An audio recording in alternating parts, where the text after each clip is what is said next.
Hi, Ruth here. Welcome back to the second episode of the series How to Deal with Low Self-Esteem. In the first episode, I talked about 3 important points if you've decided that you really want to embark on a journey where you get to know yourself for who you really are. Those points were: number 1, you have to understand that you really have a problem with a low self-esteem. Number 2, you try to choose possible causes for that low self-esteem. And number 3, list your dreams, dream further. Today I'm going to talk about some exercises that can aid you in this journey in getting to know yourself a bit better. But as I said earlier, it's very important to seek help.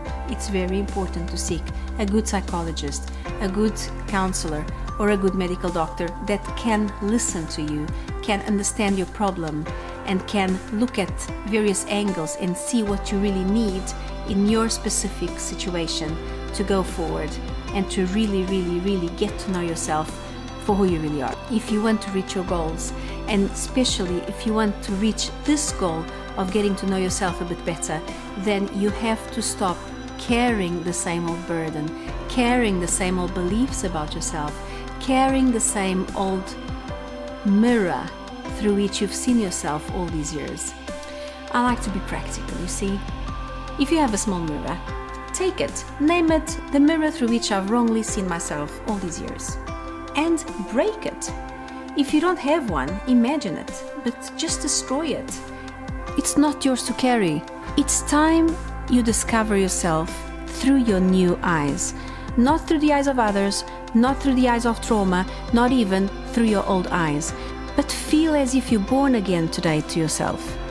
You're going to see strong points and weaker points.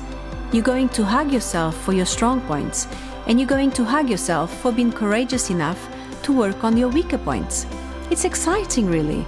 So break that mirror, and before you start listening to that someone that is repeatedly putting you down, or even to the critical voice inside you, just ask yourself, is this really who I am? Am I seeing myself through my eyes, or through the eyes of someone else, or through the eyes of fear?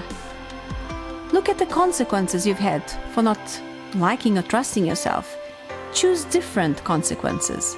Maybe you still have to live with people that put you down, and maybe you cannot just get away from the situation. But I want you to imagine now, and this is exercise number 2, imagine that you protect yourself from now on with an invisible protective shield. Just imagine a shield all around you. But by the way, if you are being bullied or subjected to very abusive words, tell someone. Bullies, independently of the age, independently of who they are, people that use abusive words towards us, they are weak. They themselves feel worthless. So they have to try feel their worth by putting others down, independently of who they are. But they don't have the right to make us feel bad. So do tell someone that you trust. So every time that you are with people that you feel don't see the real you, instead of being sad, just protect yourself.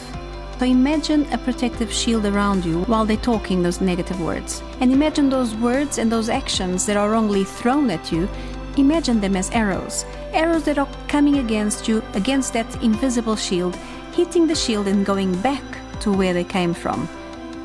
Do that, and gradually you will train your mind not to listen to crap. You will train your heart to keep pursuing its purpose.